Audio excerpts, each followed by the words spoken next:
There's a murder problem in the United States of America. It's not Philly, but let's talk Philly. As you know, we covered this on earlier this week. 7 people gunned down on Monday, including a 15-year-old boy in Grays Ferry. Murder rate is way up. So what are we doing about it? Everybody, those are all the different murder scenes we covered. What do you do about it? Well, Captain Matthew Gillespie, who we know very well over at the 18th, hosts a podcast, Aftermath Philadelphia. Yeah, it's a new podcast focused on impact of gun violence in our city. Here's a bit. Times we've been successful in just getting them to live just another day. Yeah. Go home, cool out for just tonight.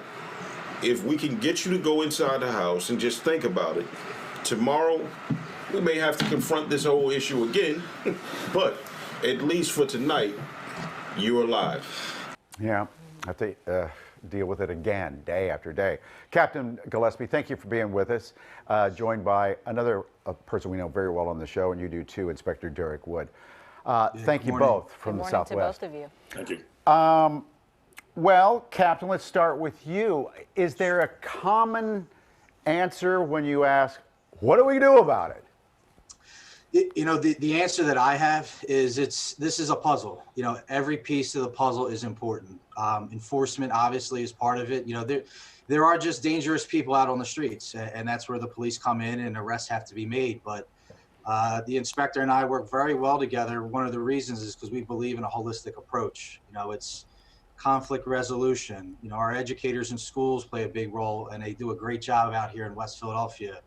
The community activists, this is where the podcast comes in, just sitting down and having a conversation to work out a problem verbally, then going out and using a gun. You know, all these things play a big part of it. And I know the inspector, you know, he leads this division that way, and that's really how we try to do it. Inspector, weigh in. You agree? Yes, I definitely agree. I think we, you know, the mayor's office released a plan a few years ago, roadmap to a safer Philadelphia. We treat gun violence as a public health crisis, which means we attack the underlying conditions, poverty, food insecurity, education, and other things like that. So we've been working on that. And within that is a GVI program, which is Group Violence Intervention, PAN, which is the man you were speaking to earlier, talking about how we have credible messengers that go out there and speak to these young men and try to get them to put their guns down and not to retaliate. So what is the hope then that this podcast can achieve, Captain Gillespie? Because some people say, well, we've done so much talking. We've had the town halls. We've had the meetings. Yeah. What do you hope that this podcast can achieve that's different? You know, it's just one of many tools that we use. You know, really, it came from the ideas of the police officers. You know, get them engaged in this problem in various ways. So that's one thing. But I want to show really the world that this city, Philadelphia, is resilient. There are dozens of people that we work with behind the scenes trying to fix this problem. It's not like there's nothing being done. From the trauma doctors and the nurses at Penn Presby, the educators we work with, the community activists, and it's to give them that voice to show what they do, because they're out there. We are stopping shootings. We definitely are. There are way too many, but we are stopping shootings. Actually, we were going pretty well, and we had that bad Monday of 7. And I know it's just not numbers. These are human beings that we lost. Real quickly here, I was reading this article by Stu Bykowski, and he gave a list of numbers that kind of really surprised me. All the police officers who are retiring early, going through the drop program, or just quitting outright. Look at the numbers there. In the first month of this year, 114 officers turned in their resignation. Look at the numbers compared. Those are yearly numbers in 2020 and 2018. In 1 month, I'm going to ask each. Captain, we'll start with you. Is it the lack of respect they feel? Is it our district attorney, Krasner? Is it our police commissioner, Outlaw? Or is it a combination of all that? You know, this is my 18th year. This is the toughest time in policing I have experienced. And I didn't see the article, to be quite honest, but I know throughout the country, a lot of officers are retiring and moving on. But here in the 18th, you know, I have 183 officers that come to work every day and do an excellent job. And those are the ones that I'm the most proud of.